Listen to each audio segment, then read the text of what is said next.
Hey, what's up, YouTube? It's your boy with my top GNU plus Linux distributions of 2019. These are all things that I tried last year and thought were worth consideration.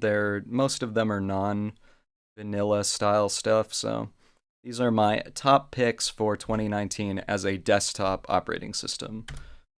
Most of these were selected by word of mouth, most of these are from 4chanG recommendations, but I spent a decent amount of time with each of these except for the final one, which I'll get into. So number one is Void. I have a long form video explaining everything, all the ins and outs of Void Linux. I think that this is an excellent distribution.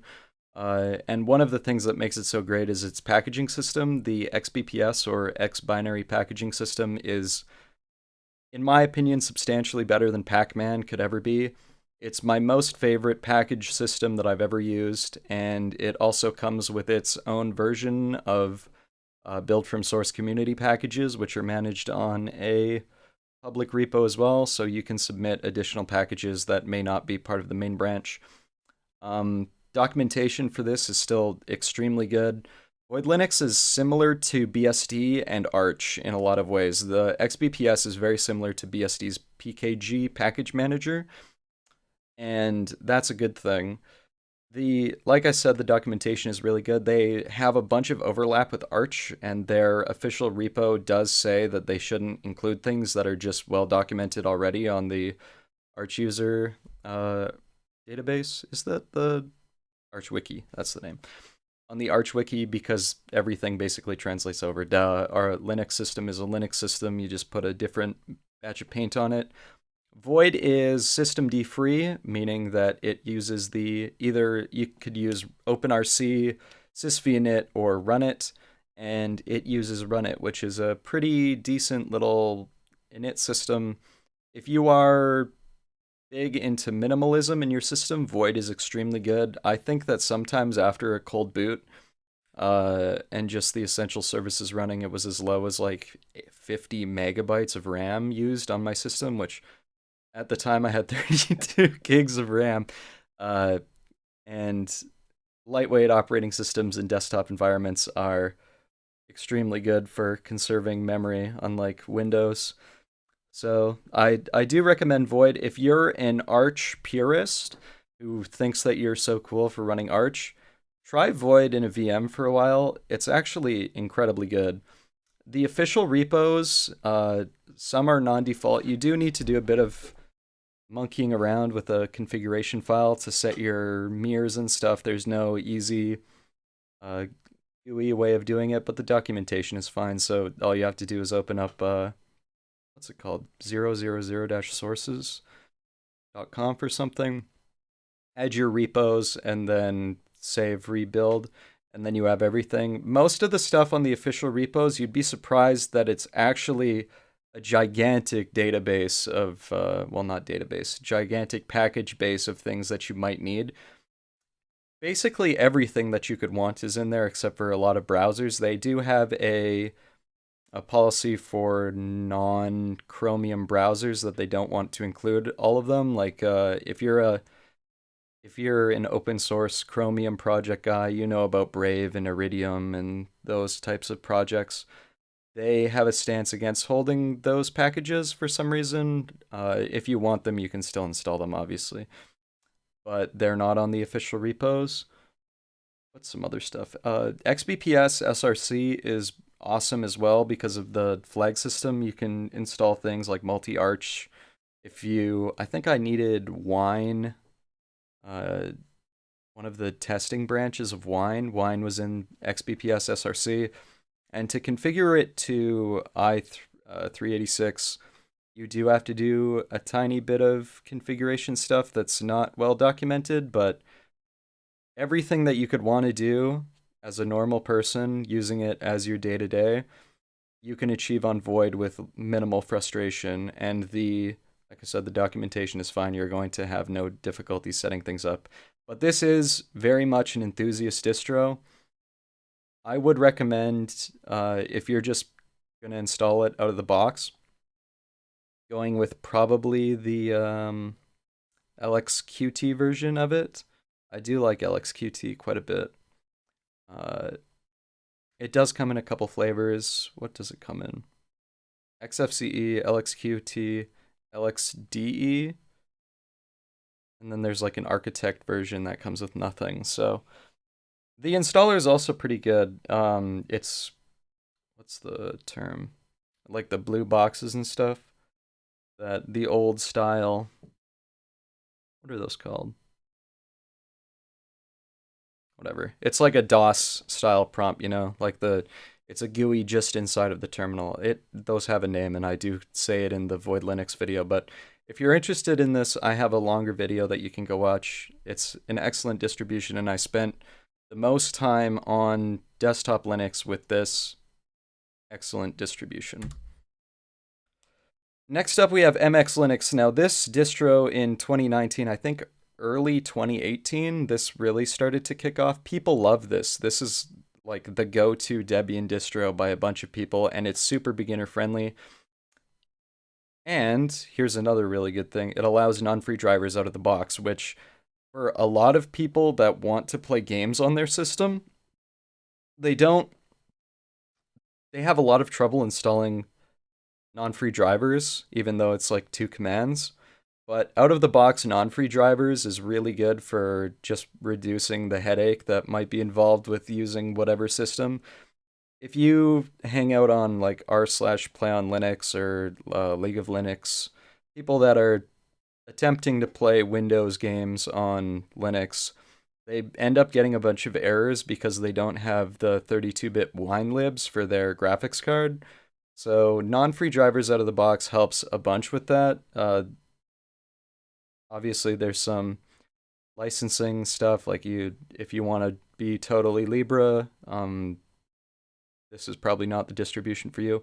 This comes with a lot of crap inside of it though too. It comes with like the full LibreOffice suite, a movie player, might even come with like a YouTube front end.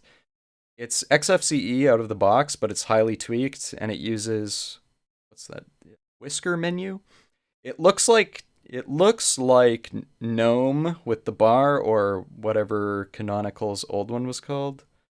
Uh, what was Canonical's old UI? You know what I mean. The old Ubuntu style with the bar on the left that they still have that's in GNOME now. They keep the bar on the left. You can obviously change that out of the box, but if you're from Ubuntu and you want to change things up, I think that MX Linux is the way to go, especially for beginners. Another great benefit of it is that it's systemd free. No systemd running on it other than probably the USB host thing. Or even if you're running a non-systemd version of Linux like Gentoo or Void, you still are using systemd's device management thing for mounting drives automatically. Almost always you're using that. If not, you're like going into the dev SDA and mounting things to certain directories, which is a pain in the ass. But MX Linux, not a super Libre thing, not as lightweight in terms of the distro size. There's nothing wrong with XFCE. You're not going to be having serious performance degradation. They do run, what's it, Conky. They have some Conky configs on the right to show like disk use and stuff that you can just delete all of that crap and mix it up. But there's a growing community of people that are really flocking to MX. For systemd free, this uses sysvinit, and that's pretty bad in my opinion. Sysvinit is the reason why systemd was made, because we were using sysvinit since forever. OpenRC basically is sysvinit with a bunch of additional features like it's not multi-threaded, multi-process or something in the queue. But as your init system having a sysvinit, you're not going to have any difficulties. It's old school. If you haven't touched Linux in a long time and are hoping to come back, odds are that you were using sysvinit back in like Ubuntu 10, right? When did they get rid of it? I don't know. They got rid of it sometime, but Yeah, I wish that they would switch to run it as well, or at least OpenRC. I think that OpenRC is available on the package repository, but I don't know if it switches automatically. It seems like it's a little below the hood, so you might need to change some stuff and end up breaking your system. This is a pretty stable distro as well because it's a branch of Debian, a branch of Antix, right? Antix is the systemd free version of Debian that this is a fork of. Debian notoriously, obviously, is using very old packages, stable packages. But if you're an enthusiast, which you definitely are if you're running Linux on the desktop, you probably want the most recent version of stuff, even if it is a little bit buggy.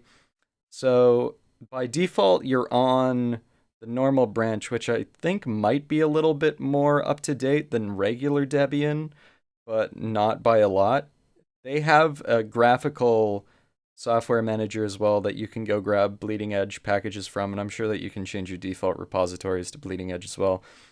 But out of the box, you are getting older packages, but it is stable, right? Like if you're running a desktop Linux distro, odds are that you've had it break on you before, and either you're using like grub rescue to mess with it or rescue kernel to hopefully try and get your GUI back and running, but it is a total pain in the ass when packages break and ruin your whole system. So uh, you're going to run into less of that with this. Anyway, MX Linux, the user base of this is growing pretty rapidly. People really like it. Out of the box, the desktop's kind of flashy with that bar on the left, Ubuntu style, and some conky configs. I do give MX Linux a big thumbs up. And if you're somebody that is newer to Linux that doesn't want to run Manjaro because everybody's running Manjaro now, uh, even Arch people are dropping baseline Arch and switching to Manjaro just because it's everything is less of a hassle. Anyway, if you're looking to play games or use desktop Linux, MX Linux will install on anything, and it's a terrific experience. Next, we got Manjaro, everybody's distro of choice nowadays.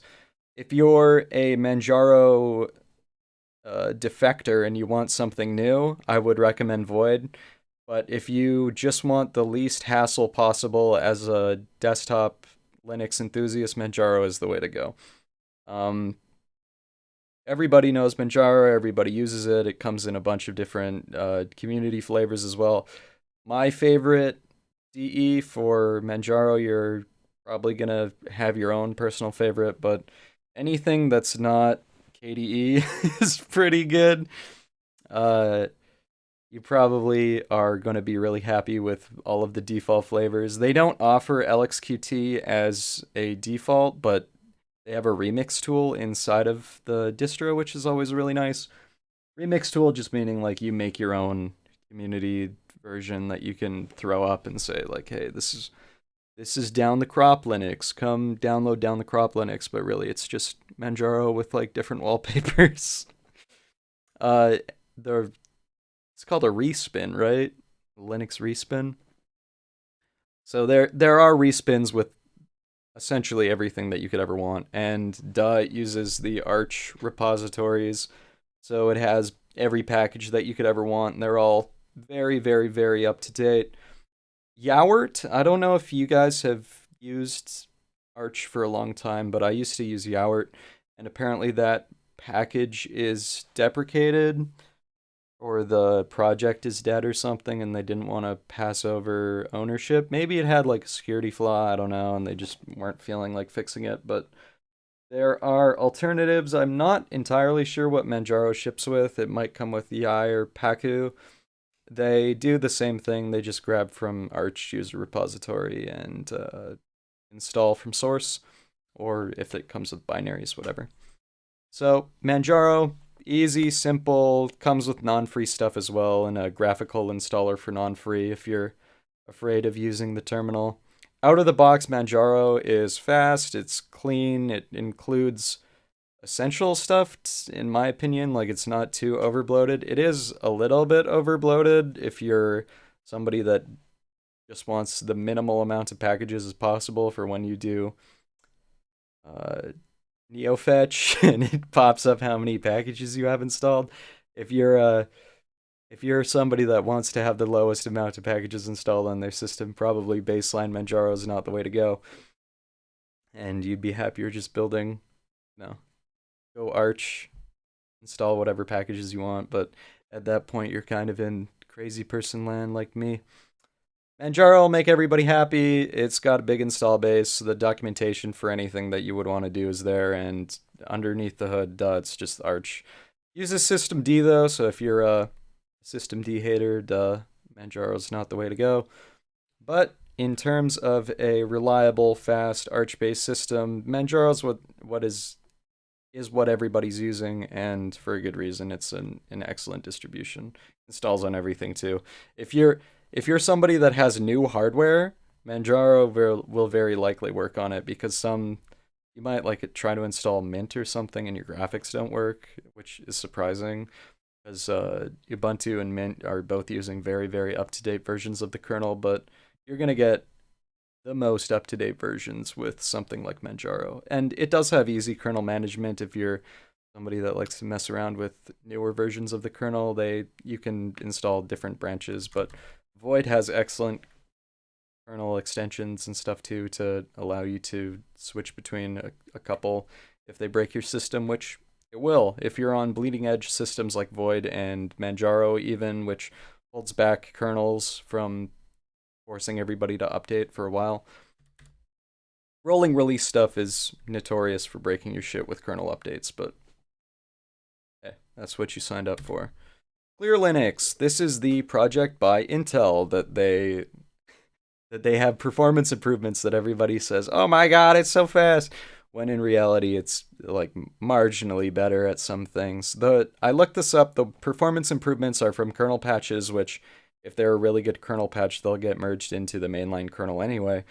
And they have different libs for math. Like if they've rewritten libraries so that it speeds things up for Intel computation. I do wonder how well this would run on like Ryzen systems, because obviously it's still going to install. It's not going to like brick you out because you have an AMD processor. It's probably still faster just because of the math libraries anyway. But this is Linux. Clear Linux is Intel's push to try and regain dominance in the server space. It provides like better security or something too. I don't know how they do that, like memory isolation through the kernel. I'm not sure how they're improving security, but I do think they say that's one of them. If you're using this for desktop, because I'm recommending this as a desktop distro, it installs with GNOME. I think that it comes with some other desktop environments in packages that you might want to use. Out of the box, I don't know if it's based on anything. I don't think it is. I think it's from scratch. And its package manager uses bundles. So if you want, like, actually, Lutris is in the default bundle of the gaming bundle. So they do sort of intend this for desktop use. It's obvious that they don't just care about server stuff because, it comes with GNOME out of the box.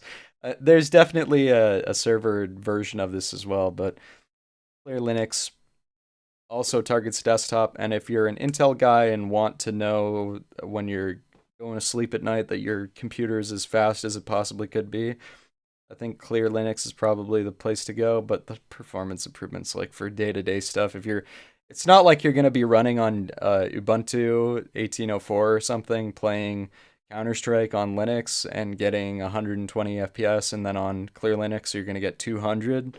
It's not those kinds of improvements. And synthetic stuff, it is faster. You can go check some, who is that, like Guru 3D or something? I forget what their website is, but they do all of the bar graphs of different, like 7-zip compression and tar unpacking, things like that.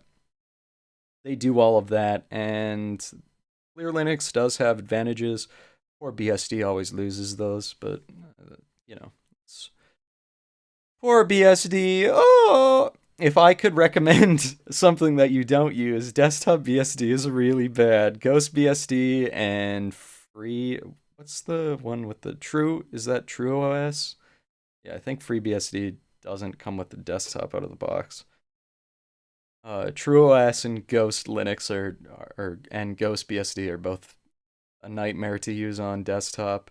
Even if you're a true BSD diehard, it's hard to justify using. It's such a pain in the ass um, that you'd probably be happier just using Linux instead. Anyway, Clear Linux. It comes with some bundles. You do end up installing crap that you don't want. And the bundle package manager is kind of crappy in my opinion. Comes with telemetry out of the box that you can select during the installer, which, obviously I don't want to share my fucking information with you, Intel, but they are. That's one of the reasons why they are marketing it to enterprise as well, is that it has like built-in heartbeat and telemetry stuff to talk to your servers as well, not just Intel's. It's sort of a rolling release type deal, I'm pretty sure. They don't have release numbers and it's gonna update over time. I think that another thing they tout is stability. I didn't use Clear Linux for a super long time. I installed it and I did a little performance test and it wasn't a game changer, so I deleted that partition and went back to Void, but it's worth a thought. It's an interesting project. They are, I think containerization is another thing that they're big into, but on desktop that is not a huge deal. Calculate Linux. Oh boy.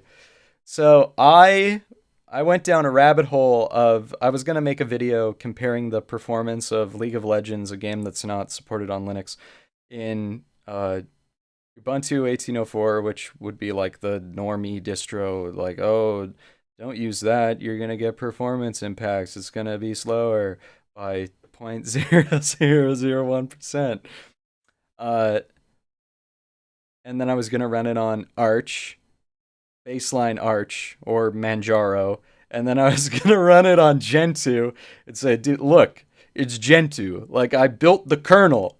So that's as fast as it's going to go. There's no bloat here. Anyway, to try and familiarize myself with Gentoo before installing from source, essentially, which is what you do, I downloaded this is like the Manjaro of Gentoo.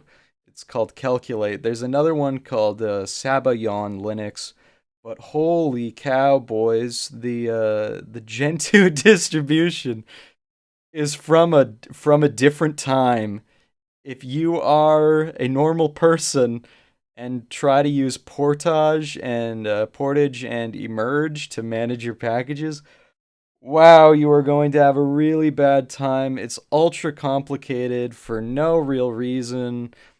Uh, the repositories and stuff do have packages, but you are building everything from source. That's like the Gentoo way of things. But it broke immediately.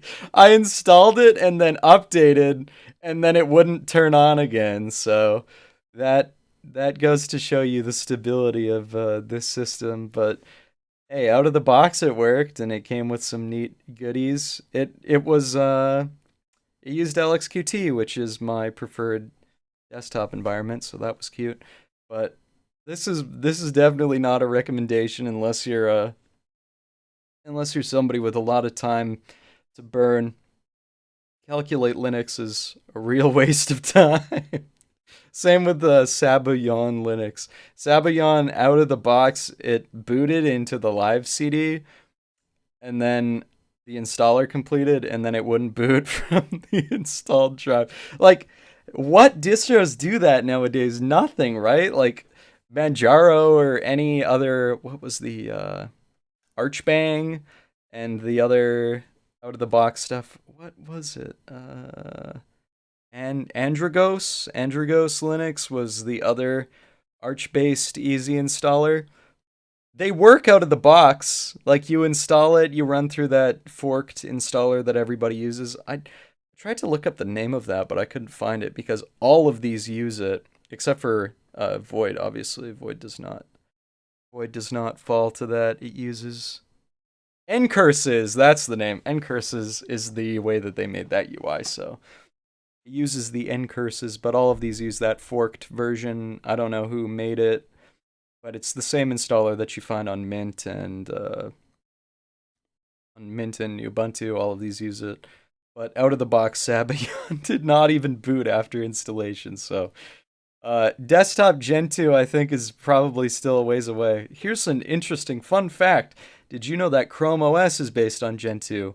But I think that's just totally under the hood, and then the rest of it, they have like their own proprietary, or not proprietary, because probably don't have proprietary in there, but they have their own different package management system, but under the hood, it's Gen 2 on Chrome OS and Chromebooks. So if you know somebody that's running a Chromebook, hey, they're a Gen 2 user and they should be proud of it.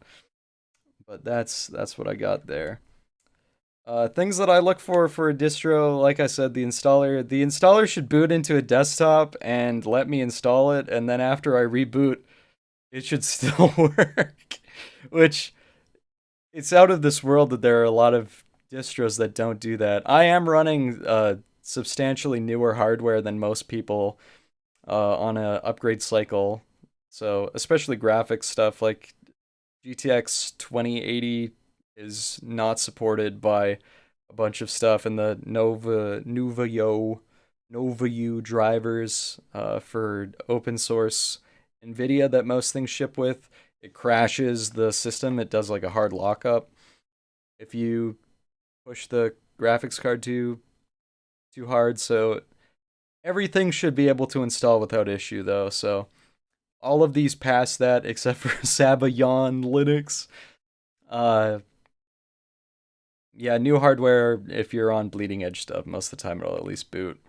Low bloat, almost all of these. This was really surprising when I was making efforts to do a checkra1n iOS tutorial for how to run checkra1n on Linux properly.